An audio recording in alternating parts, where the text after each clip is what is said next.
Hello students, welcome you all. This is Mridula Jangir, faculty of Shivjyoti educational group Kota. बच्चों, ये हमारा second revision video है।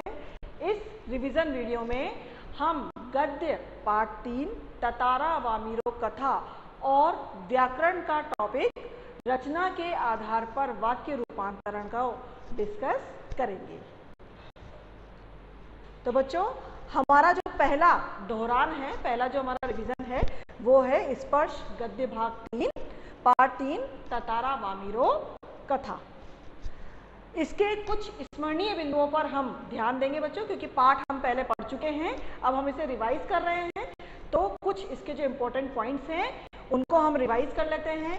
जैसे पहला पॉइंट है, ततारा वामिरो कथा अंडमान निकोबार द्वीप समूह पर केंद्रित है।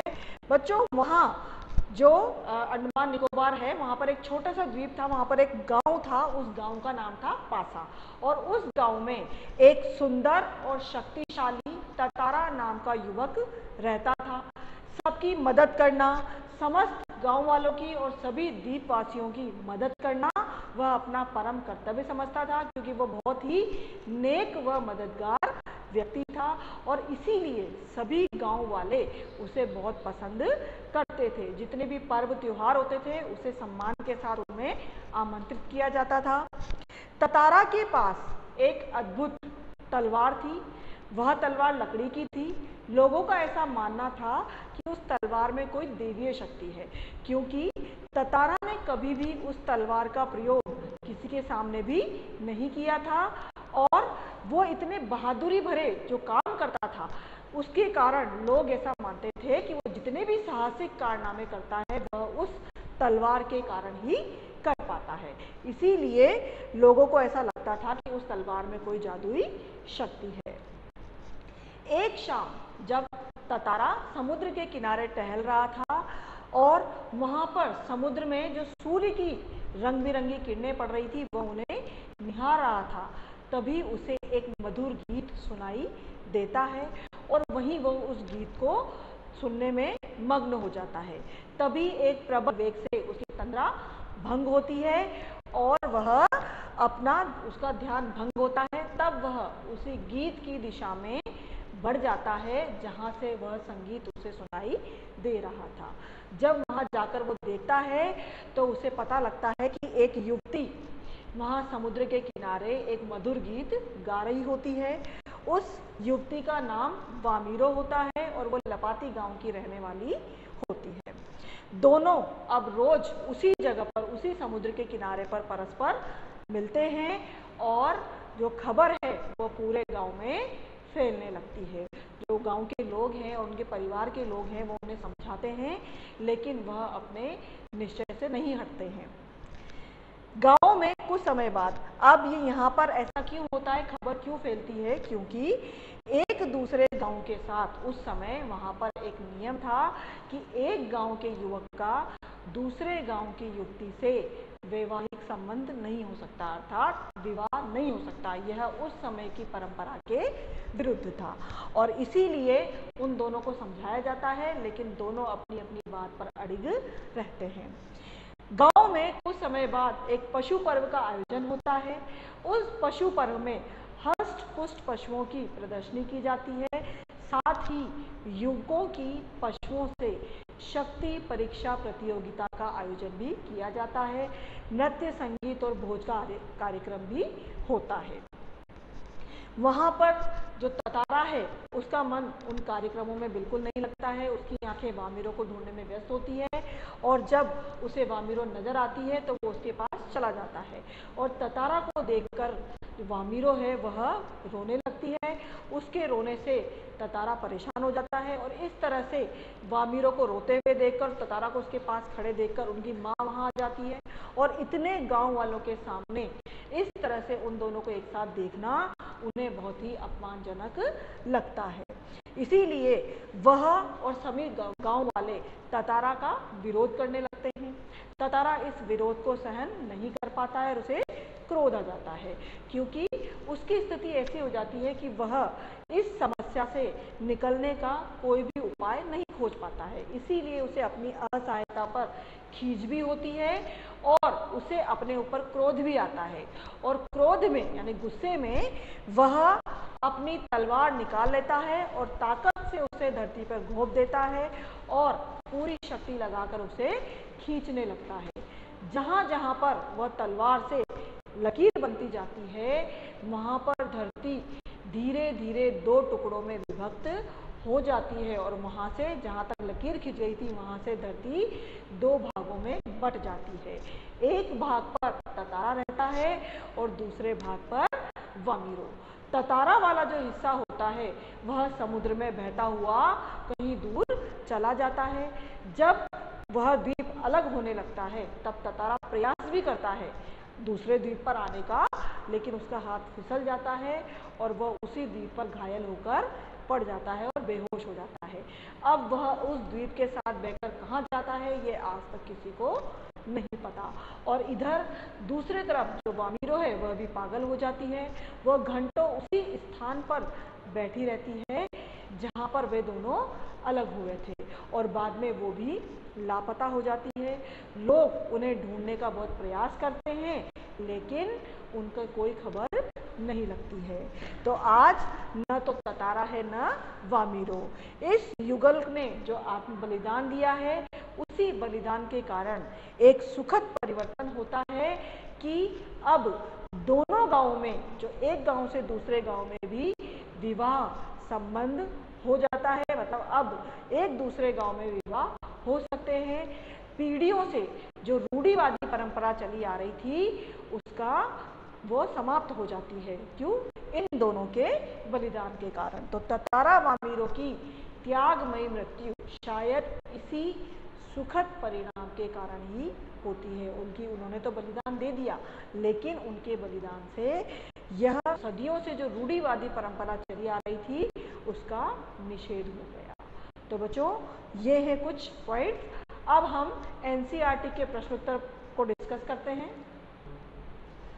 पहला प्रश्न है ततारा की तलवार के बारे में लोगों का क्या मत था। तो ततारा की तलवार के बारे में लोगों का यह मत था कि उसकी तलवार में अद्भुत देवीय शक्ति थी। अद्भुत देवीय शक्ति मतलब कोई देवीय जादुई शक्ति थी। ततारा अपनी तलवार को कभी अलग नहीं होने देता था तथा दूसरों के सामने उसका उपयोग भी नहीं करता था। उसके साहसिक कारनामों यानी जो बहादुरी भरे काम वो करता था उसके कारण लोग उसकी तलवार में अद्भुत शक्ति होना मानते थे। लोगों का यह मानना था कि वह इतने बहादुरी के जो काम कर पाता है वो शायद अपनी तलवार की वजह से ही कर पाता है। अगला प्रश्न है हमारा, ततारा को लोग क्यों पसंद करते थे।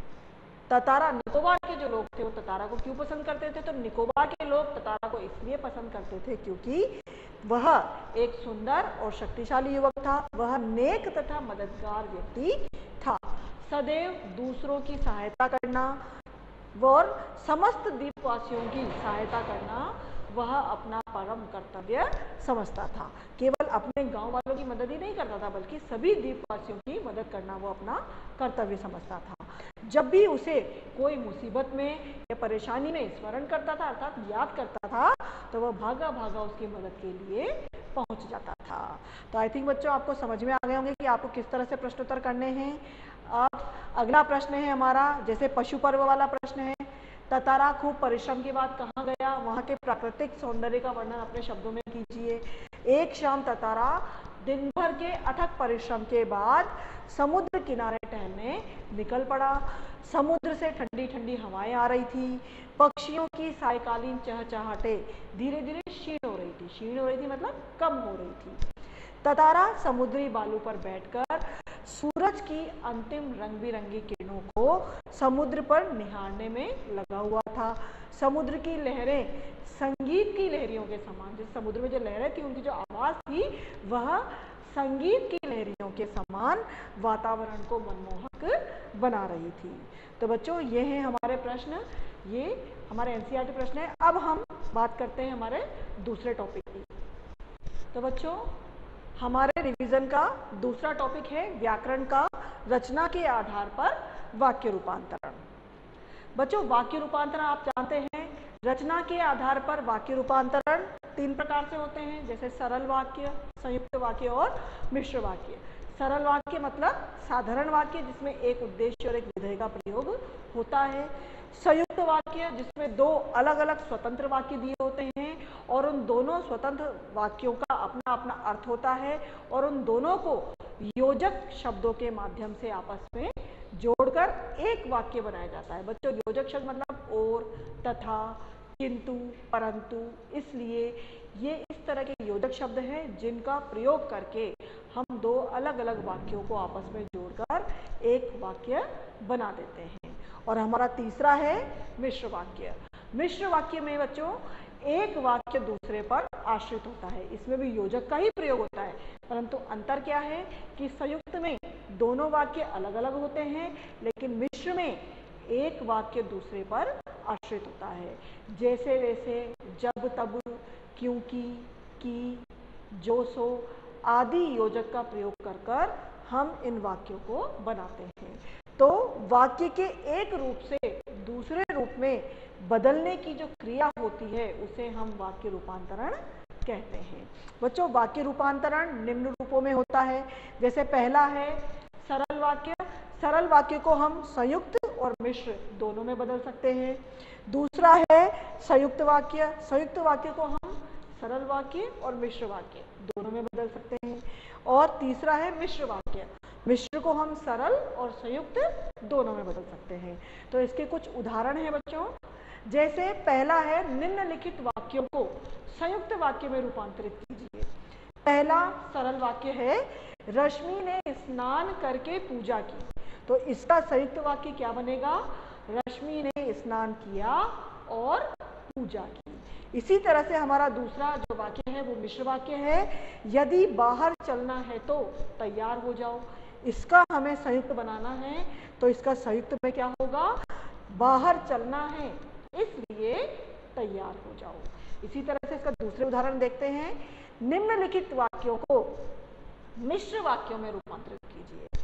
तो सरल वाक्य है हमारा, ततारा को देखकर वह फूट फूट कर रोने लगी। बेटा, हमने अभी रिवाइज किया है गद्य पाठ 3, उसी में से ये वाक्य आया है, ततारा को देखकर वह फूट फूट कर रोने लगी। इसका हमने मिश्र वाक्य में परिवर्तन किया है। जैसे ही उसने ततारा को देखा वैसे ही वह फूट फूट कर रोने लगी। अगला उदाहरण है संयुक्त वाक्य का। लता ने गीत गाया और श्रोता रो पड़े। इसका मिश्र वाक्य जब हम बनाएंगे तो इसका वाक्य बनेगा, जब लता ने गीत गाया तो श्रोता रो पड़े। एक और उदाहरण है बच्चों इसका, निम्नलिखित वाक्यों को सरल वाक्यों में रूपांतरित कीजिए। रूपांतरित कीजिए मतलब परिवर्तित कीजिए।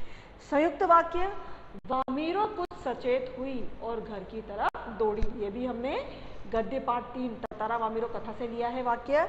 इसका सरल वाक्य है, वामीरो कुछ सचेत होने पर घर की तरफ दौड़ी। अगला है मिश्र वाक्य, जो व्यक्ति बुद्धिमान होते हैं उनका सब आदर करते हैं। इसको हम सरल में परिवर्तित करेंगे तो हमारा वाक्य बनेगा, बुद्धिमान व्यक्ति का सब आदर करते हैं। तो बच्चों, ये है कुछ उदाहरण जिस तरह से हम इनको बदलते हैं। तो हम सरल, संयुक्त, मिश्र इनको आपस में बदल सकते हैं। अब बच्चों, इसके कक्षा कार्य को हम डिस्कस करते हैं। इसके कक्षा कार्य में जो आपका कार्य दिया गया है उसमें आपको बताया है कि रचना के आधार पर वाक्य के 3 भेद होते हैं, सरल या साधारण वाक्य, संयुक्त वाक्य और मिश्र वाक्य। एक प्रकार के वाक्य को दूसरे प्रकार के वाक्य में बदलना या परिवर्तित करना ही वाक्य रूपांतर कहलाता है। तो बच्चों, इसमें भी आपको कुछ उदाहरण दिए हुए हैं। जैसे सरल वाक्य से संयुक्त वाक्य में परिवर्तन। सरल वाक्य, बालक रो रो कर चुप हो गया। संयुक्त वाक्य, बालक रोता रहा और चुप हो गया। इसी तरह से इसके और भी उदाहरण हैं। सरल वाक्यों को संयुक्त वाक्यों में बदलकर लिखिए। जैसे वर्षा होने पर मोर नृत्य करने लगा। इसका हम संयुक्त वाक्य बनाएंगे, वर्षा हुई और मोर नृत्य करने लगा। अगला, वह फल खरीदने के लिए बाजार गया। सरल वाक्य है, के लिए बाजार गया, एक ही वाक्य दिया गया है। इसको जब हम संयुक्त में परिवर्तित करेंगे तब हम बनाएंगे, उसे फल खरीदने थे इसलिए वह बाजार गया। अगला उदाहरण, उपमन्यु मंच पर भाषण देने गया। लोगों के सामने वह कांपने लगा। बच्चों दो अलग अलग वाक्य हैं, इन दोनों वाक्यों को जोड़कर आपको एक वाक्य बनाना है। तो किस प्रकार वाक्य बनेगा? उपमन्यु मंच पर भाषण देने गया और लोगों के सामने वह कांपने लगा। तो बच्चों इस तरह से हमें वाक्य रूपांतरण यानी वाक्यों को बदलना है, परिवर्तित करना है। आप इसकी तैयारी कीजिए बच्चों, जितना आप इसका अभ्यास करेंगे उतना ही ज़्यादा आपको ये समझ में आएगा। तो बच्चों आपको ये रिवीजन समझ में आ गया होगा, आप इसका घर पे अभ्यास करिए। Thank you.